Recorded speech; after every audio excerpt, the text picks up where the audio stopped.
we've been talking about all kinds of other stuff. I'm just glad to have Chili back. Are you? We had a guest come on. She brought you a whole pack of oatmeal cream pies, and Chad ate nearly half of them. They're sitting up there. Oh, Miss really? Stephanie Jones, yeah. Yeah, Were those for me? Yeah. of course. Well, thank you, Stephanie. I will be eating those on the bike ride tomorrow. Unless Chad has something to do about it, you might not. I really want to hear about that school you went to, Chili. I did anything ever come of your relationship with the Brazilian girl? I think that other guy got in the way of it. Well, you never asked her age. That don't matter to me. You were interested in kind of kindling that relationship, but she was like mid to late 30s. Chili don't play that. What do you play?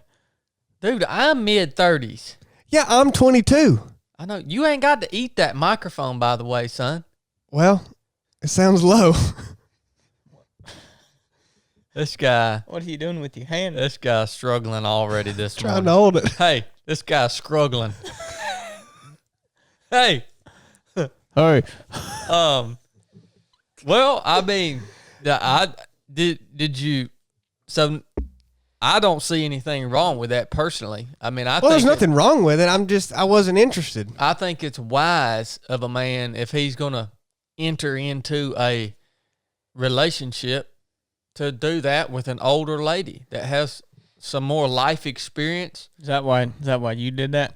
No, I mean, I'm saying now that I'm older and I have this wisdom. He would have done it different.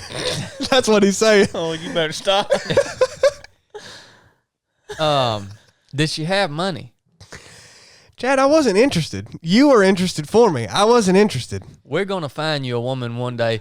But I have requests coming through on Instagram on the reg asking if Chili is single. Well, I don't believe Yes, that. Chili is single and ready to mingle.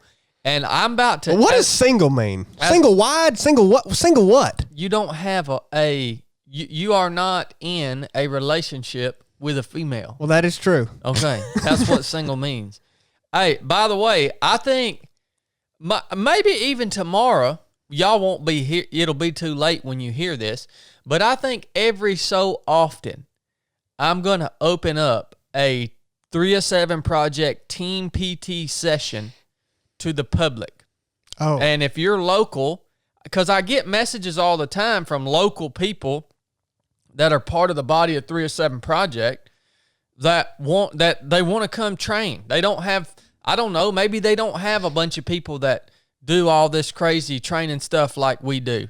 So I think every so often, I'm just going to put it out on Instagram and maybe on the podcast. Y'all know how I am. Everything I do is last minute. So if you just happen to be available when I put it out and you just happen to see it, I think you can actually turn your notifications on where when I post a story or something in Instagram, it'll pop up and show you that. But if you just happen to see that, you might join us for a 307 Project PT. If you're a female that's interested in talking to Chili, getting to know him a little better, this would be a perfect place to do that. Matchmaker PT. Perfect opportunity for you to do that. No, I'm speaking right now. About me. By the way, if we do decide to do this and open these PTs up to the public every so often, understand that this is a PT session. And if you show up, it means you need to keep up or you will get left behind. This is not a come and get coached by Chad session. This is a come, hang out, have fellowship, get after it PT session.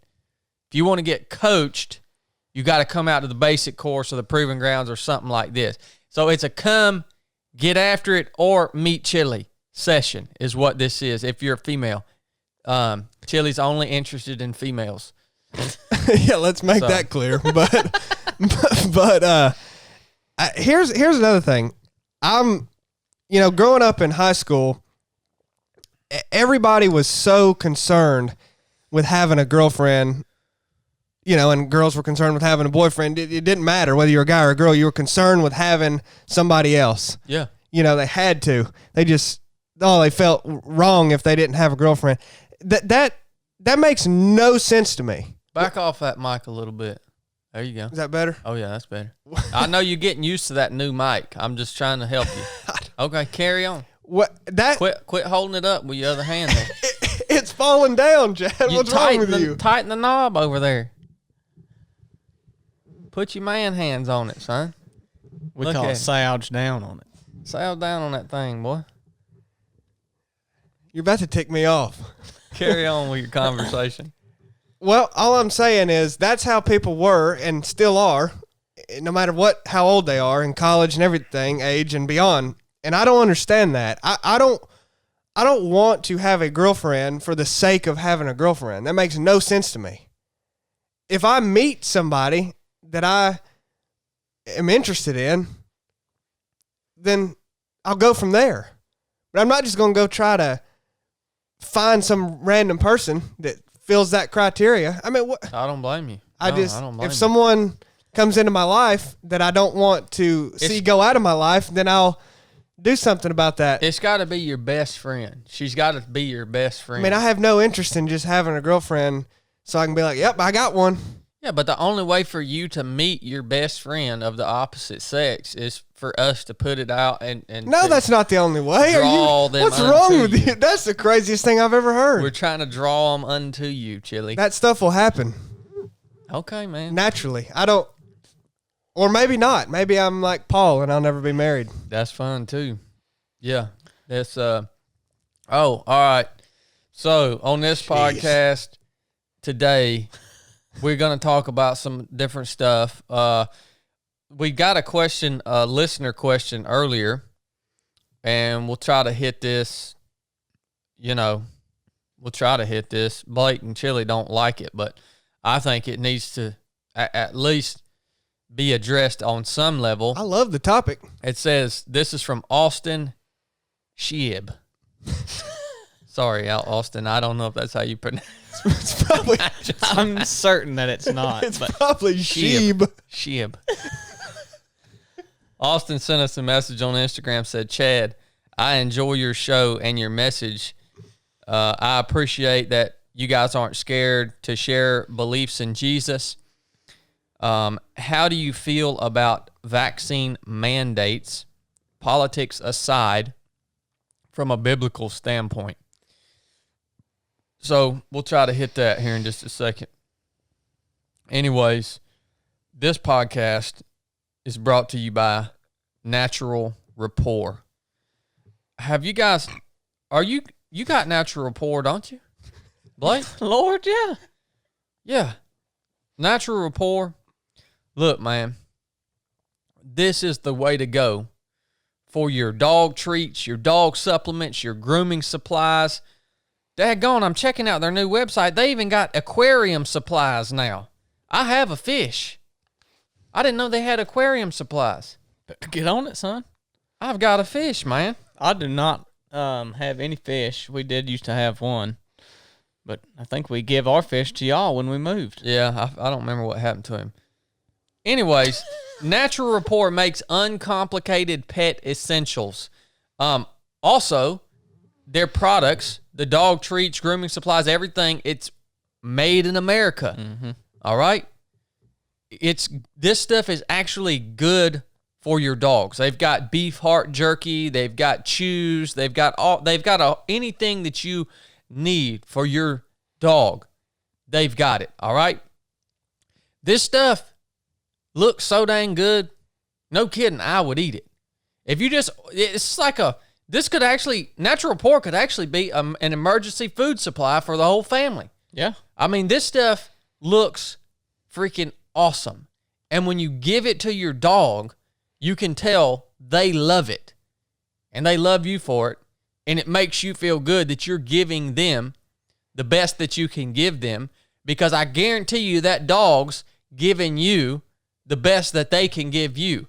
Because a dog is a wonderful example of unconditional love on earth. It's so amazing how that relationship. No wonder they call a dog man's best friend. I mean, it's such a beautiful picture of a relationship on earth. At least us with our dogs, that's the way it is. Man, I love them. I know their life is short. This is why we feed them Natural Rapport, why we treat them with Natural Rapport products, not to mention the company's owned by solid men that have good beliefs and values. Support the companies like Natural Rapport that support this podcast. Support the companies that believe in the things that you believe in. That's the only way this is going to work, guys. All right? So check them out, nattyrap.com, nattyrap.com, for anything you need for your dog. These are single ingredient treats made in America, not the wet market down in Wuhan, China, shipped to Walmart, which those dog treats have actually killed people's dogs. All right? So, yeah, Natural Rapport. Give them a follow on Instagram. I'll attach a link to their website in the show notes of this episode. If you got dogs, go get you some. Or fish. Or fish now. If you got an aquarium. Dude, I got to check that out, man. Because we need to clean our dang fish tank. Keep your water cleaner and your fish happier. That's what I'm talking about. Dude, do you know what Brooke named our fish? Yeah, don't even say it on the podcast. Okay. It's vulgar. Okay. All right. I'll also give you guys a pro code for Natural Rapport. It's in the show notes of this episode. Natural Rapport, thank you for sponsoring the 3 of 7 podcast. We love you guys. We love what you stand for. And thank you for putting out an awesome American-made product. Because that means something. It ain't easy to get your crap made in America. Yeah. The government don't make it easy to do that. All right? So there you go. Thank you. So tell me about that. Tell me about that school, man. Well, the first thing I noticed was, before I get into that, is the squirrels are different in North Carolina. I've heard that before. I'm dead serious. They don't run from you in North Carolina. They just look at you like you're supposed to run. There ain't enough squirrel hunters around there then. It's the weirdest thing. There was one, I was walking down the steps, and it was at the bottom. And, when you're walking down the step, squirrels run off or skittish or whatever. It just turned and looked at me. That was the first thing I noticed. You should have knocked that joker in the head and took it and fried it on, cooked it over a campfire. It'd have been better than that McDonald's you was eating. Had to get that out of the way about the squirrels. But anyway, the class was really good. I really do want to. What's the class called? It was at the Nantahala Outdoor Center, and the organization is called Solo, and they're based out of New Hampshire, but this was the Solo Southeast that goes out of Nantahala Outdoor Center, and I took a wilderness first responder course, and 10 days, right? Yeah, 8 nights, 9 days. But what really made that awesome, I think, was I could see how that would be pretty miserable, actually, if you had a bad instructor. But the guy I had, his name was Ken Philbrick. He was top notch. He did a fantastic job. I really appreciated him, and he made class enjoyable. He taught a lot of information that I had no clue about. I thought he did a really good job, and he was a cool guy. He's done the Appalachian Trail. He's done a lot of cool stuff. Traveled all over. So he was a medic in the military. He had a cool background. So that's what really made it enjoyable. But no, I learned a lot of stuff. Every day was busy. It was about 8 hours every day. One day was 12 hours because we did a night scenario. Oh, really? Mm-hmm. We had scenarios every day that we had to put ourselves in that rescue role. And that's where you learn the most, or at least I do, where you're actually acting it out, or not act. I mean, it is acting, but using your hands and doing the stuff, not just listening off of a whiteboard. So the scenarios I really enjoyed. The night scenario was cool. We had to hike up. It wasn't on it. The Appalachian Trail actually goes literally right through this place. I mean, I stepped out of my classroom and I was stepping on the trail. It's kind of crazy how it is. This is actually another trail. It's called the Flint Ridge Trail. It's really steep. You have to walk up we probably walked a quarter mile. And basically we come upon these people that they've been bloodied up with all this makeup and have, fake bones sticking out. Mass casualty. It was a MCI, multiple or mass casualty incident. And they, we had all kinds of gear, which you may not always have. So that was kind of something that could be different in a real scenario. But yeah, we just had to get them out and utilize what we had learned. And this wasn't even this was towards the end, but not the very last thing. And it was difficult. You have to work as a team. But I thought we did a really good job. And man, that just taught me so much. I think I knew just on instincts and common sense what to do in a lot of situations, but it really, it shows how much you don't know. Mm-hmm. How much you would have screwed up bad if you didn't have some of this training. So it was really cool. We took care of the patient, stopped any bleeding that they had, and basically just had to extract them down that ridge there. And that's another thing I noticed. If anybody wants to be a medic in the wilderness or have get any of this training, you need to be fit.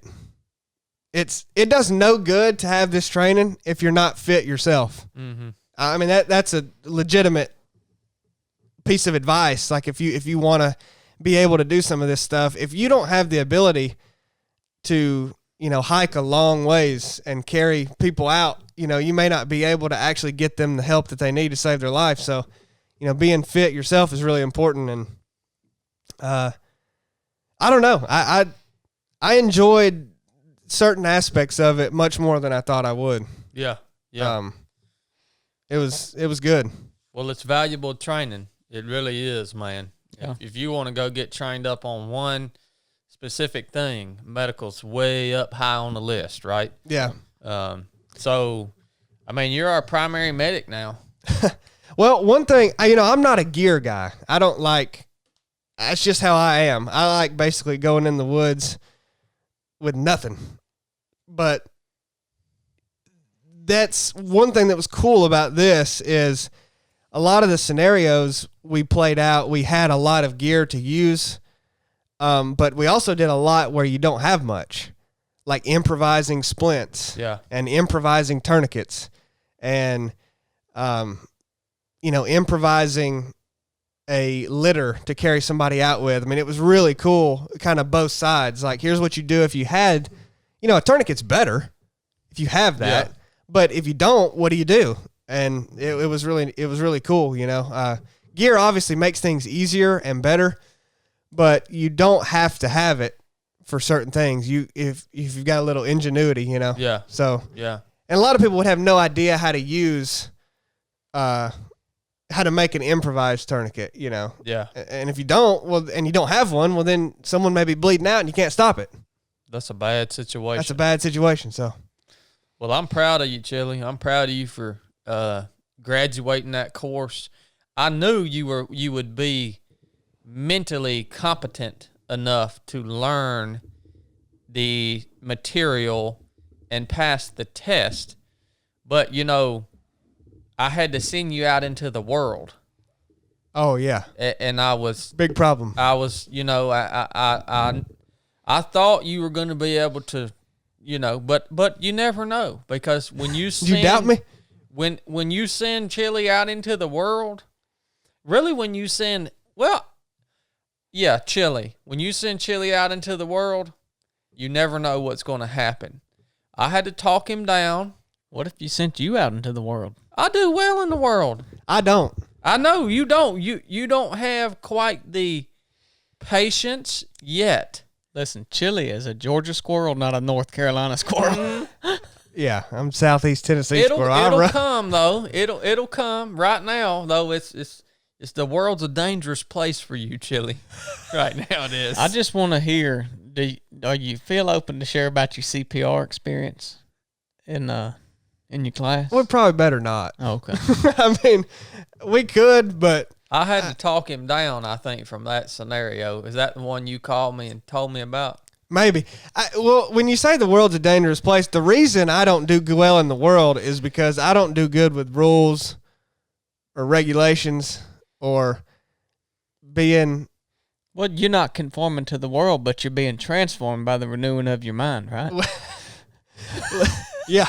Well, I don't like being in the world. And that's, a big concern of mine was how many rules there was going to be at this place and all this, but it was good. But no, I don't, so the certification I got was the CPR certification, CPR trained and wilderness first responder. So I'll have to go back in 2 years somewhere and get CPR trained and 3 years for wilderness first responder to recertify. Yeah. And that's not all online. That's actually, you go back to the place and That's right. spend a weekend. I think PN does some of that research. He does CPR. Does he? Yeah. He could. Yeah. Okay, cool. But yeah, we'll keep you up to date. We're going to keep you up to date. Don't you worry about that. but no, I didn't, being of the world, that's one thing that I didn't. Well, y'all might be confused about, we're talking about being of the world, being out in the world, right? When you go out into a big city or you go into this, any in public environment, you're basically just saying, okay, I'm going to be a part of this for how, if you're in amongst it and things can happen and people can do things to upset you. And it's really a dangerous environment in a lot of places, these big cities and stuff. It's like we got to go up to Connecticut this coming weekend, and it's like I told Blake, I'm like, hey man, let's just drive up there. Yeah, and of course that's a 14-hour drive, and like I get it, it sucks, but that in my mind is my effort to isolate myself from the world because I can maintain my little environment in that suburban with everything that I think I need, right, from here to there. But now when you step foot in that airport, you're just saying, all right, you're exposing yourself to the world. And I try to not that I'm a hermit. You're feral, is what you are. I've traveled enough and I'm cultured enough that I can go out into the world and act civil. But definitely if I can, especially now, if I can kind of isolate myself from going out into the world, in the biblical example of this in my mind is in First Thessalonians, and it says, make it your ambition to lead a quiet life. You should mind your own business and work with your hands, just as we told you, so that your daily life may win the respect of outsiders, and so that you will not be dependent on anybody. That to me is like a picture of what we're saying by like, well, kind of isolating yourself from the world is make it your ambition to live a quiet life, work with your hands, all right? And that's what I mean. Why it says so that what? What was the end of it? So that your daily life may win the respect of outsiders. Mm-hmm. Okay? And it was two things, right? What was the other one? I mean, lead a quiet life, mind your own business, and work with your hands. But so that your daily life will win the respect of outsiders, and you will not become dependent on anybody. That's a good challenge for everybody right there, man. But it's not live a quiet life because you don't like the world. It's live a quiet life for those two reasons. I mean, it's good to live a quiet life, but be sure you're not just doing it because you just don't like it. Well, You have to do it in a manner that is going to achieve those results. we have to. I mean, what people are going to be confused because we're in the world, obviously, and you have to be. You can't really. I mean, you can isolate yourself more than others, but it's in the world, not of the world, right? That's what everybody always says. But what we're talking about is putting yourself in situations, A public environment. a public environment. You know, I just don't enjoy that. But You never know what's coming, man. no, And that's why I was trying to opt for the drive. yeah, that's crazy. Y'all are flying. Listen, I'll drive up to about 8 hours for one day a thing, but I ain't driving 14 hours for a one day thing and turn around driving 14 hours back. I just ain't doing it. Boy, I ain't a big flyer. No, I ain't. I'm gonna tell you, them airports are hostile. I can't believe They are. That is a hostile environment. I pretty much swore off flying when I was young, and I ended up doing it once, but I don't want to do it again. I mean them. I mean, them people on them that work them airplanes. They act like it offends them that you decided to come and pay for your ticket and take a ride on that airplane. You know, I used to not They're think, offended by you being there. I You're, used to you're not- not a customer. Why did you come? Why did you fly on this airplane, you dummy? I used to not think airplanes were real. Well, they are, I guarantee you. I didn't think you could really do it. I thought what they did is you walked in the airport and they shot you with one of those mind erasing things, and then you just got to where you were going and then they shocked it back. I don't know. Something about it don't even seem like it's possible. That's classic chili style right there. Well, it ain't good for you. I can go ahead and tell you that much. No. But anyways, we decided to fly. Oh, hey, before we dig into this this vaccine talk, I want to tell you guys we got our store back up online, 307project.com. Click the drop down menu.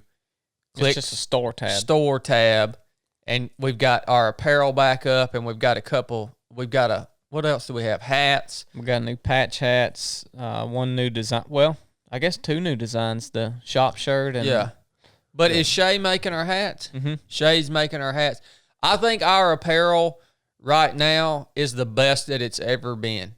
So, we've went through multiple phases of this, trying different ways to do this. And what we've really decided to do is hone it down into some standard designs that we really like, put them on a really comfortable t-shirt and have those there. And then every so often we're going to come out with a limited run design. So, that's what we're doing with it. And I think the apparel looks and feels better now than it ever has. So we're really happy to have that back in-house. We're going to have fun with it. Obviously, we want to hear you guys' inputs on the designs, on the shirts, and all that stuff. And this limited run thing, the cool thing about it is, if you guys that listen to the podcast have input on something you would like to see, we can implement that as a limited run thing. Mm-hmm. So if you guys see something or hear something or want something different, man, we love to hear your input. But it is up now, and y'all go check it out. I'm pumped about it. Yeah. I've been wearing my new shirts like all week long. I love them. It's everything. The print is better. The shirt is better. To me, for my body type personally, it's as good. It's better than it's ever been. Mm-hmm. I'm really satisfied with it. Oh yeah. So I told you I'd tell you a story. Yeah. We talked about how if we open this Team PT up to the public, this is not a come and be coached session. This is a come and fellowship and PT session. I'll tell you a story. about a 100-mile race I did a few years back with my buddy Jesse. And this was before I wasn't really living a public life at the time. So everybody didn't know. I can't go to a race now without 80-90% of people knowing who I am. Back then it wasn't that way. But everybody knew who Jesse was, right? And so we just got another sign up for the 50K. Nice. Put us up to about 52, I think. $1,000. First place, $1,000. So we go out to this run, a 100-mile race. We're out on the course. We're probably like 30, 40 miles deep. And there's this guy named Billy. And Billy's well known across the ultra running scene because he did like 100-mile races in a year or something. And he carried a flag with him. On every race, he carried this big American flag. All right, Billy. So we're running along.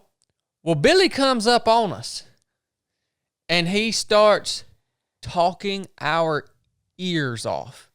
And like at first it's cool, right? Like, oh yeah, we get to meet Billy. We get to hear about what he's doing. What's the flag all about? You know? Is he like enamored with Jesse or something? Yeah, essentially. And so but then he just doesn't leave.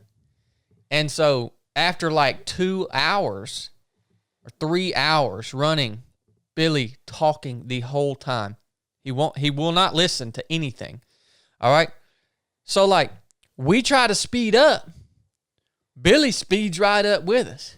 And then we're like, all right, Billy, we're going to slow down a little bit.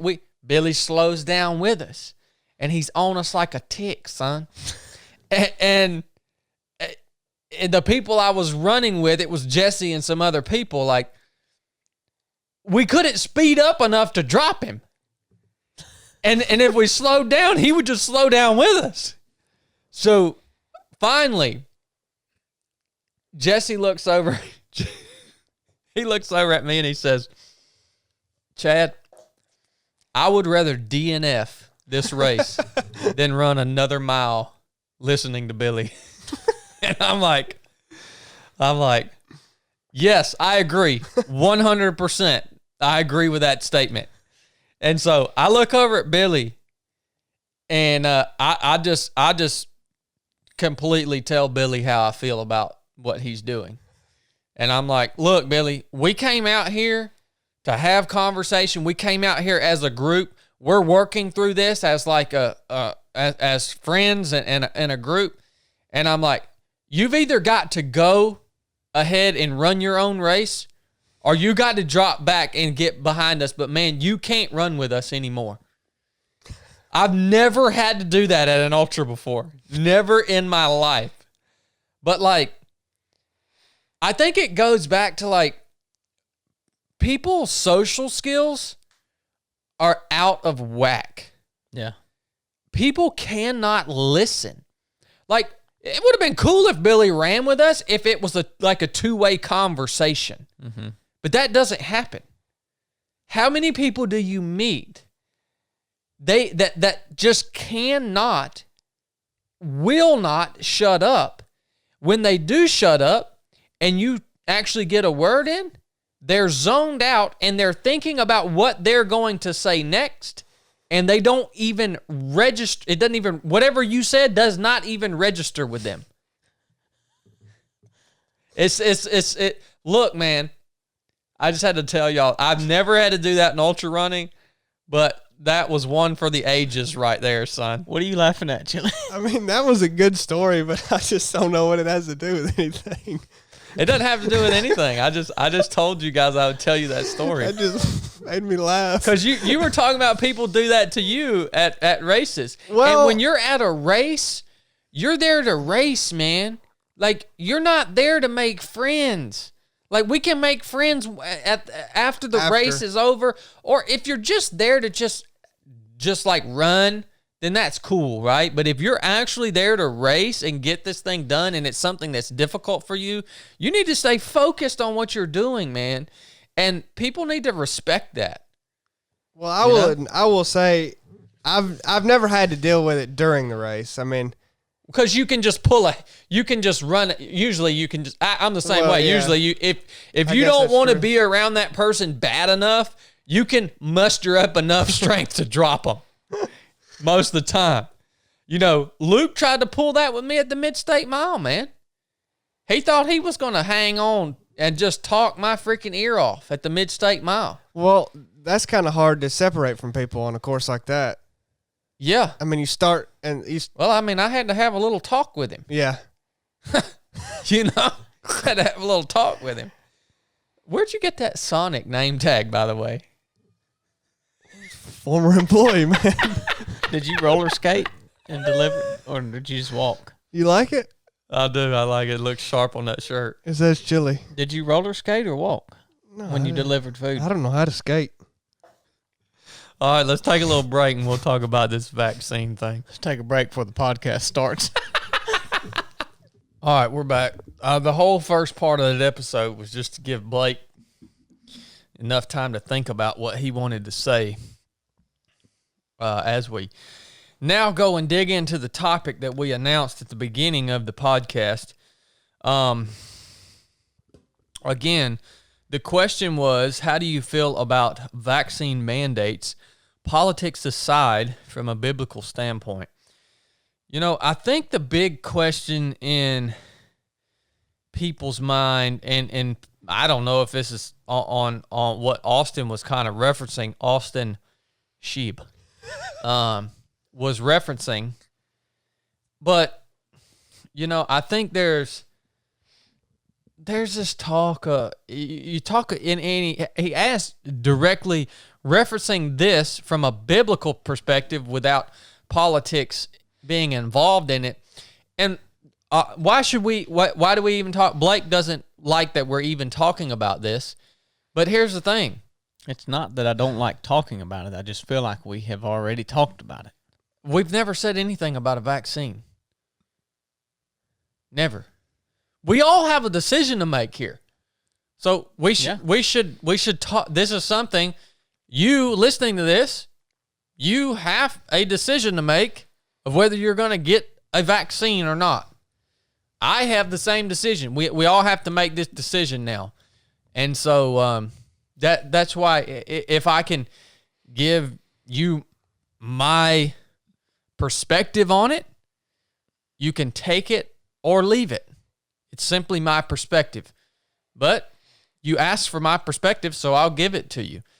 And people talk about referencing this from a biblical perspective. Well, quite obviously, I don't know of any scripture that references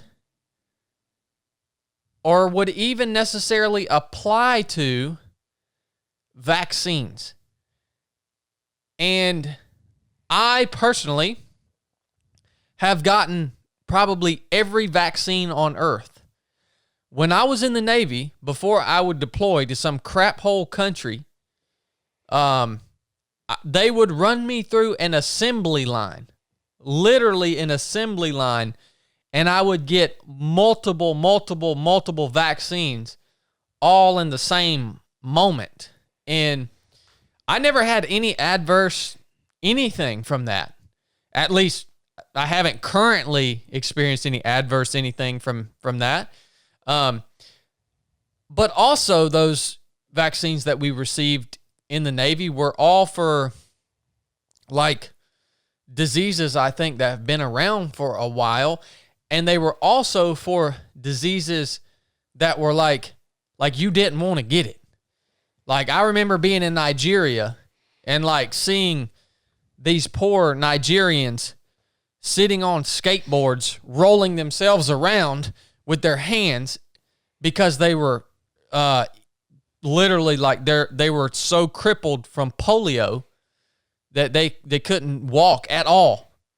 And I'm like, man, I'm glad I got that polio vaccine. You know, you know what I'm saying? So, hey man, vaccines are freaking awesome. And if there is a vaccine out there, me as a Christian, I don't have any gut feeling or really biblical reference to give you that says, yes, you have to get this, or no, you shouldn't get this. To be totally honest with you, I'm totally fine with the concept of a vaccine. Now, here's, I think, where it comes into play from a biblical perspective is Austin referenced vaccine mandates, which takes this to a different level. And the Christian community, I think, is that I think they are tying this in with somehow potentially being the mark of the beast, right? That we hear about in Revelations. Now look, everybody talks about the mark of the beast. When's the last time you actually read this? You, listener.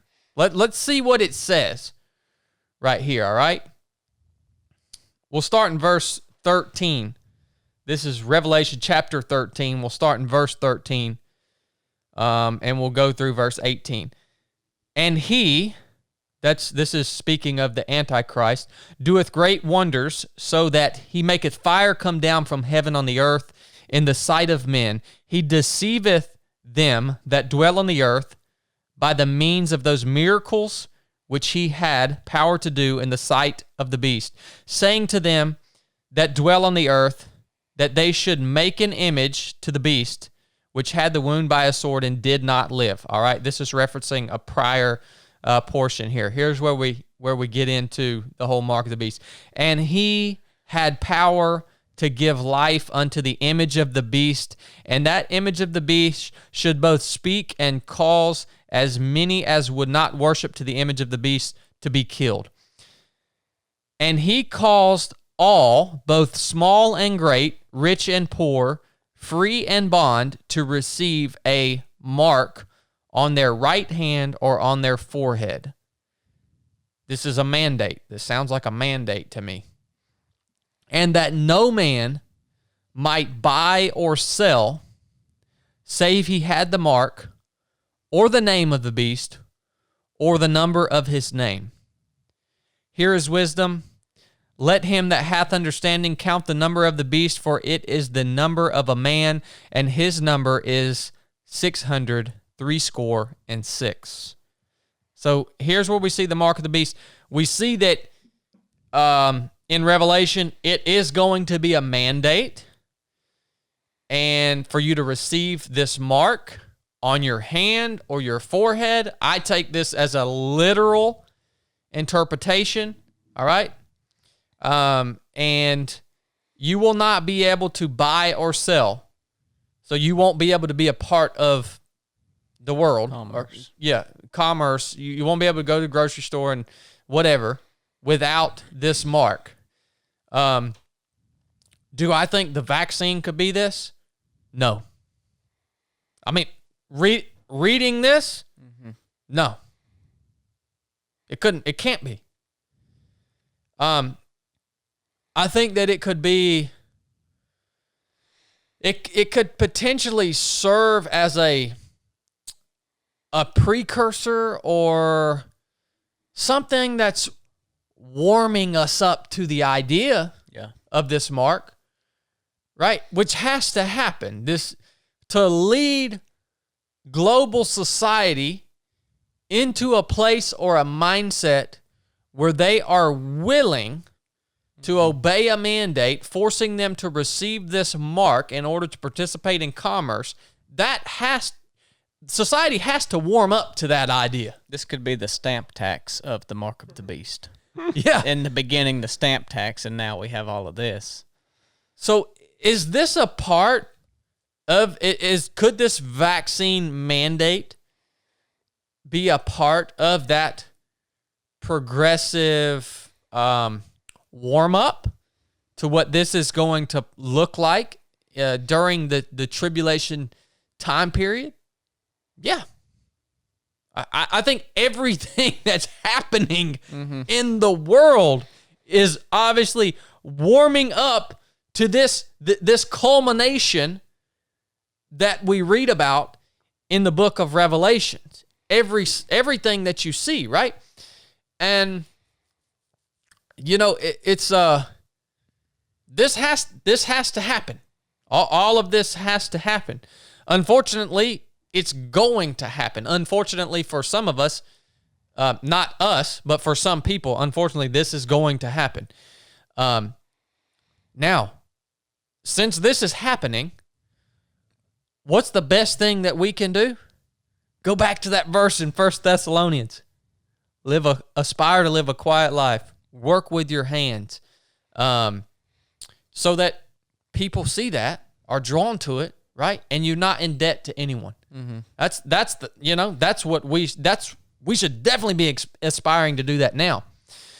But anyways, no, guys, I can definitively, I think, I don't want to say anything. I guess I should take that word back, definitively.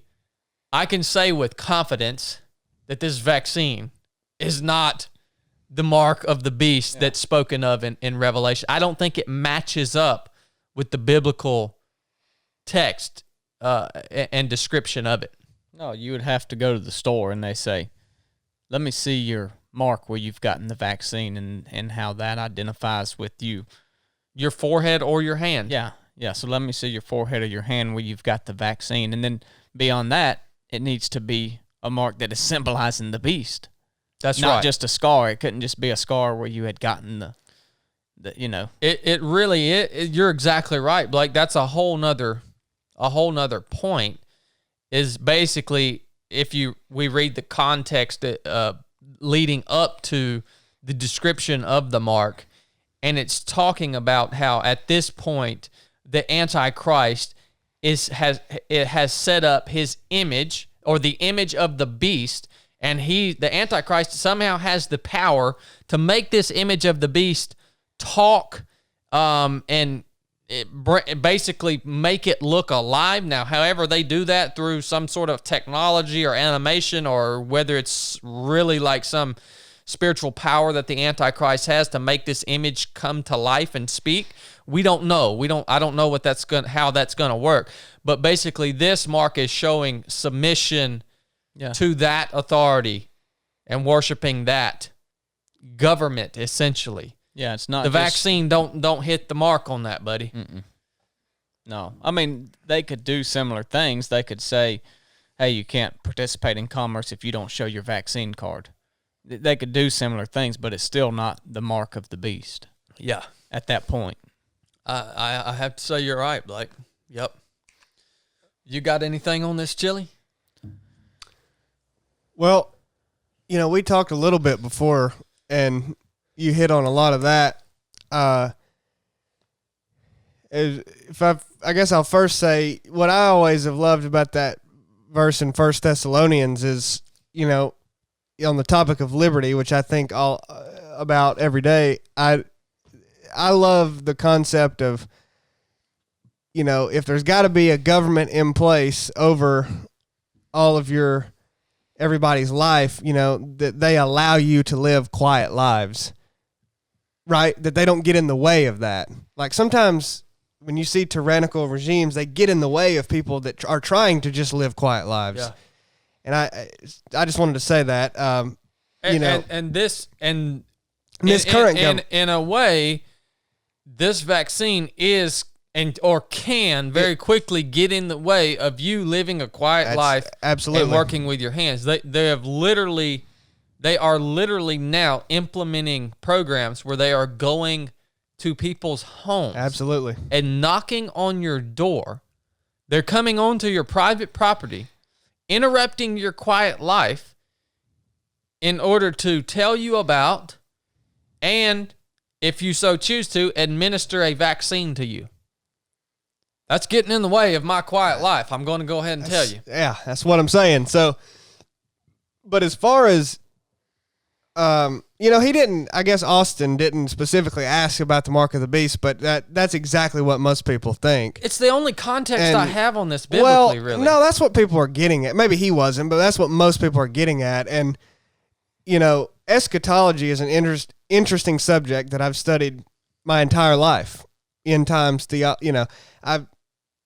my entire life. I literally spent an entire semester worth of school, 4 months, 5 months, studying nothing but that. I've spent a lot of time on it, and the joke we always made with each other was like, you don't, sometimes you know more going into the class than you do coming out because it's so confusing, you know. But that's not really true. Obviously, you know so much more about the details and try to understand it in the timeline or whatever. But the timeline is what's most confusing, and people don't. Here's the deal with what I tend to think a mark of the beast would look like in real life, you know, playing out in front of you, is as time moves on, it's more of like, you can think of it as a mark of the beast system, is what I would call it. And like I said, you already touched on a lot of kind of what we talked about earlier and what I'm about to say, but maybe it's worth repeating, that, you know, or even an antichrist, that concept of an antichrist, you know, a lot of people have thought that certain figures throughout history were the antichrist. Oh, yeah. When Hitler was in the middle of doing his thing, his, you know, takeover, a lot of people thought they were witnessing the antichrist. You know, whether that was sufficiently backed up with scripture or not, they just thought, you know, this is a evil dude, clearly, and that's that's what it was, maybe. Well, it turns out he wasn't, right? Obviously.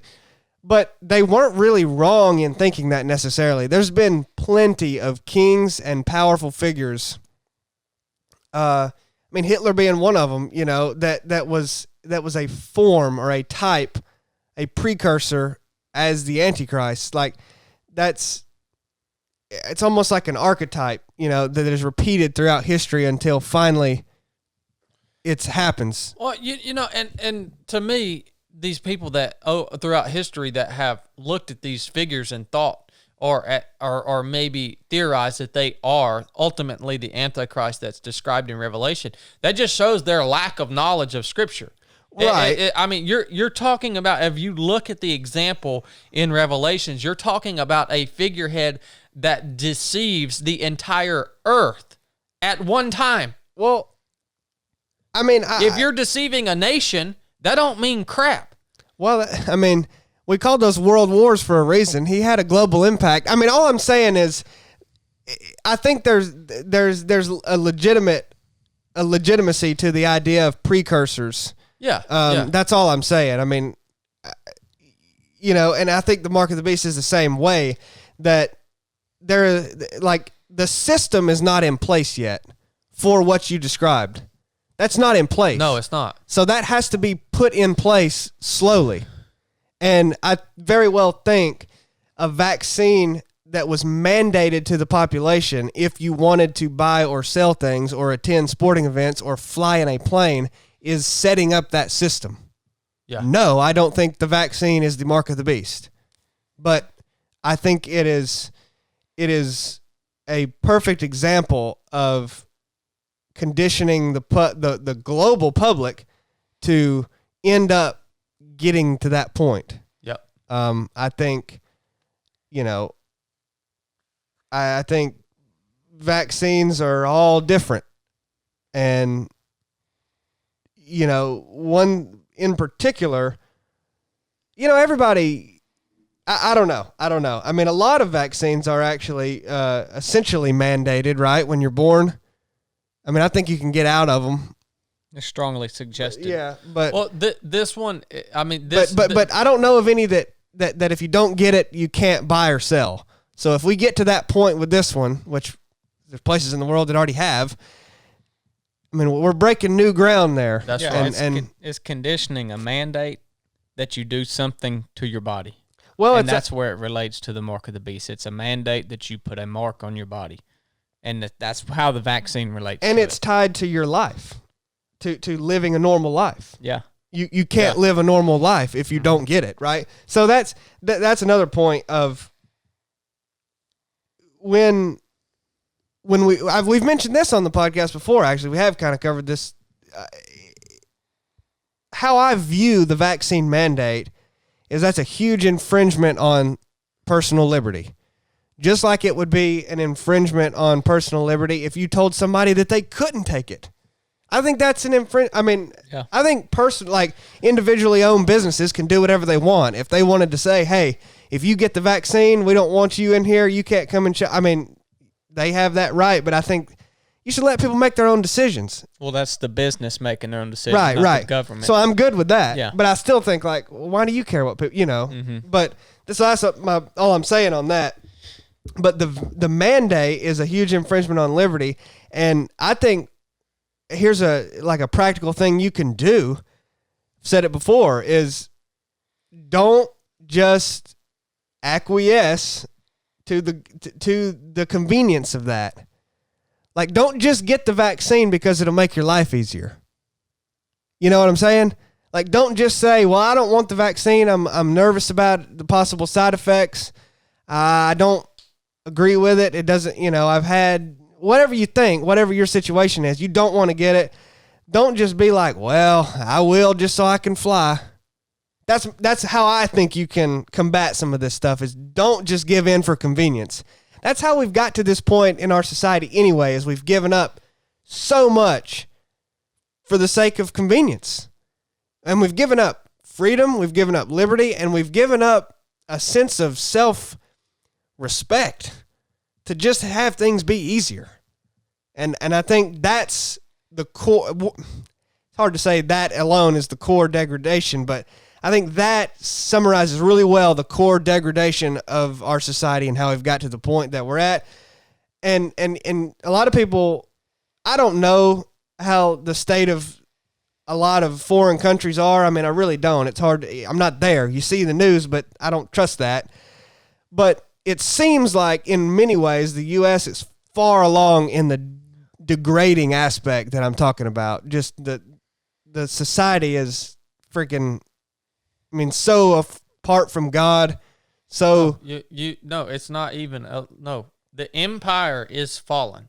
That's what I'm saying. It is a facade that is upholding it right now. But all I'm doing is trying to compare it to the rest of the world. I mean, I think there's places in the world that have less convenience than America offers, right?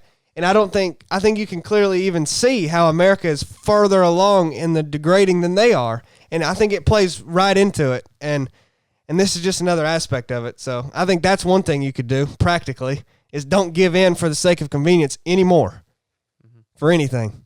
And that's what this will tempt a lot of people to do. Yeah. Because that's the same temptation that the mark of the beast is talking about. 100%. It's a convenience thing. It's a convenience, yeah. And I think the other thing Blake hit was the loyalty part of it. Right. And it even in the notes here in my Bible, the mark of the beast, which will be universally required for all transactions, will ensure loyalty to the beast.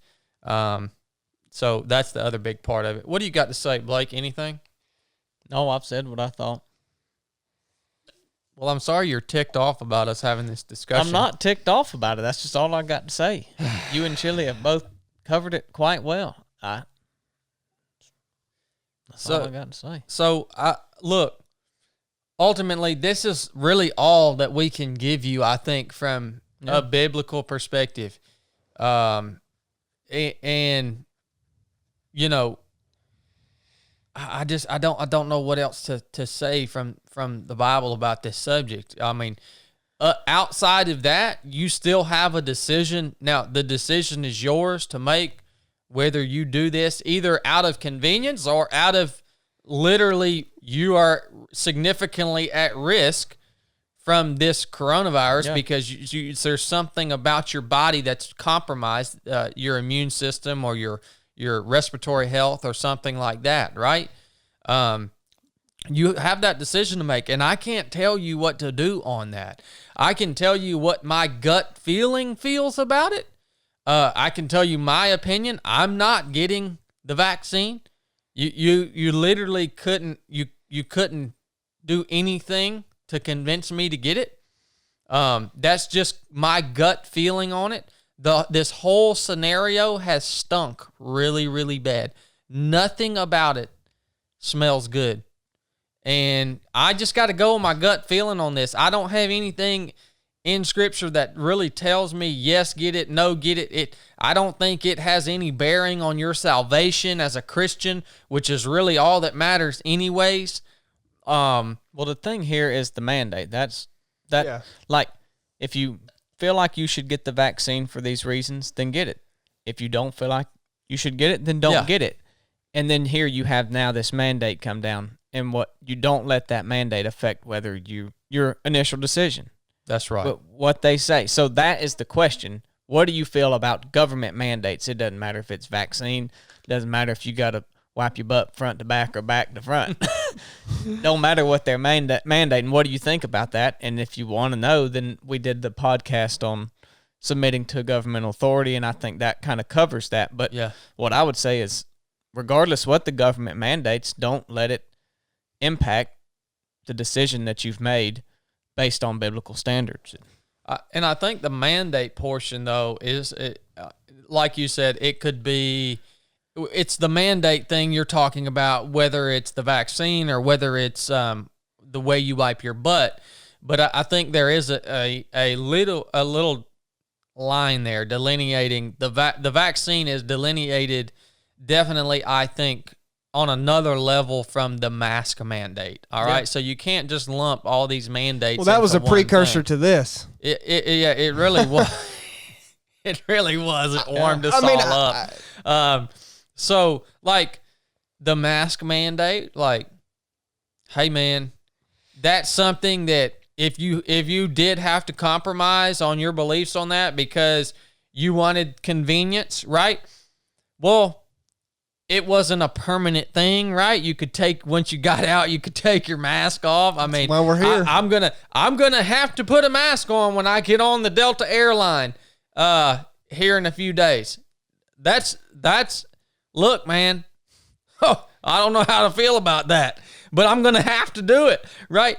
Now, this vaccine is irreversible. Once it's injected into you, there ain't no taking it off or like saying, oh, nah, I decided. Like, so that, I think that kind of delineates, it's a whole nother level as far as the mandate goes. It's something that you're doing to your body internally. The consequence of what they're mandating is now greater than what they were mandating, but it's still... Well, you couldn't have got to this point without having the mask mandates. I mean, that's all I'm saying. The game plan's not confusing. No, I mean, it's so right simple. In front of your eyes. It's so simple.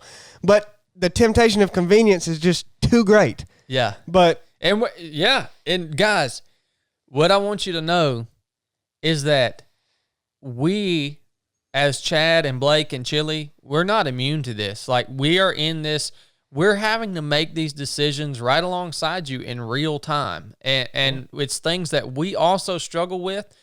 And we're having these conversations because it's things that I'm struggling with internally. You know, essentially what we're doing this weekend is choosing convenience.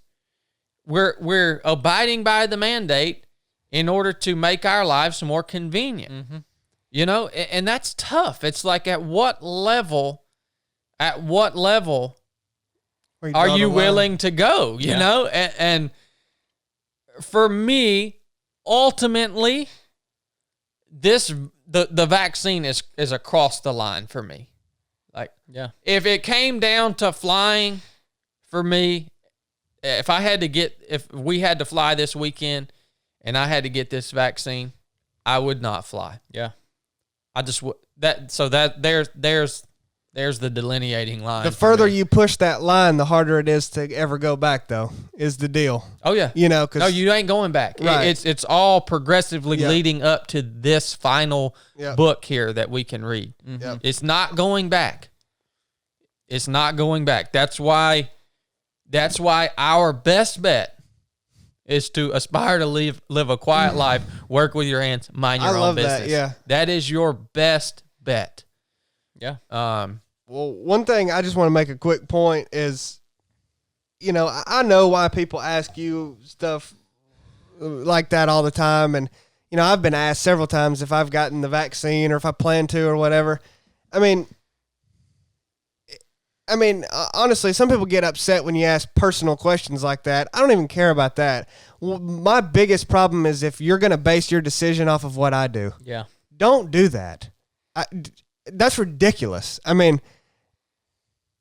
a lot of people will probably be tempted to be like, oh, this person is getting it, so I'm going to get it, or this person's not. Or, I mean, they're literally using celebrities as marketing propaganda. Well, they're taking what you say as the gospel. Yeah, gospel truth. Yeah. I mean, it's crazy. Like, please, whether you get it or don't get it, don't base that decision off of some celebrity you saw. I mean, that's just crazy. And you'll do that with more decisions in your life, and you'll end up not being you and thinking for yourself, and you'll make decisions, Well, there's something to be said for common sense.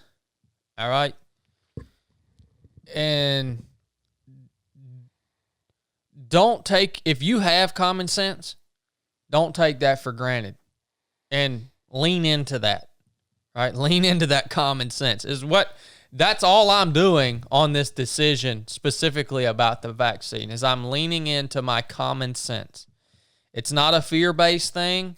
It's me looking at the totality of the situation, obviously keeping my ears open to not only the scientific aspect of it, but also just the cultural aspect of it, and the whole picture, right? And then using my common sense to inform my decision. That's where my decision's coming from.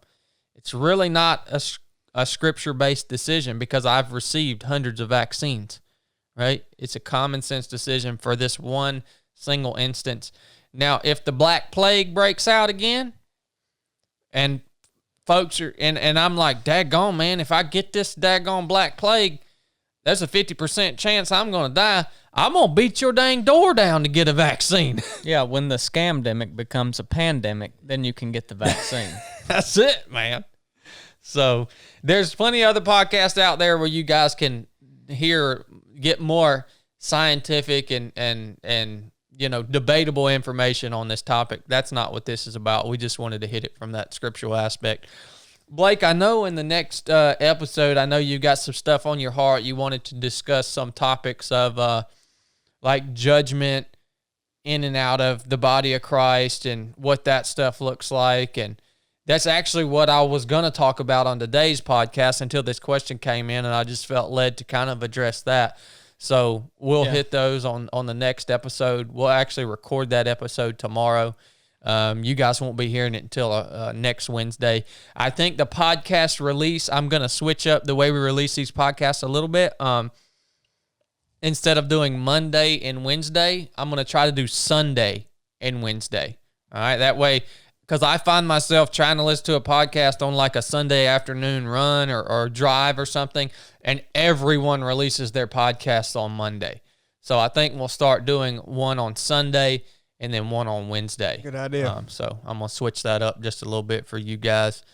But yeah, we're about an hour and 10 minutes deep in this. I know y'all got a bunch of work to do today. Anything else y'all want to put out? Nope, I'm good.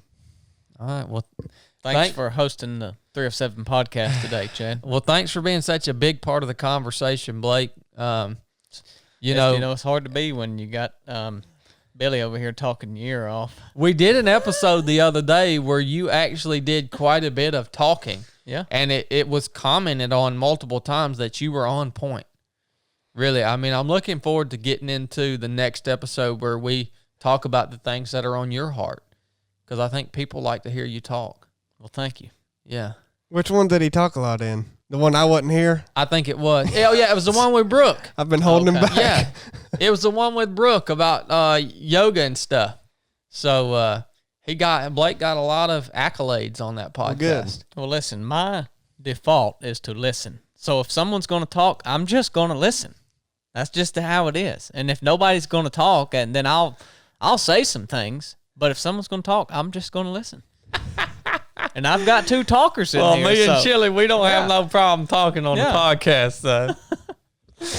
All right, guys. Thanks for joining in. We'll talk to y'all soon. Enough said.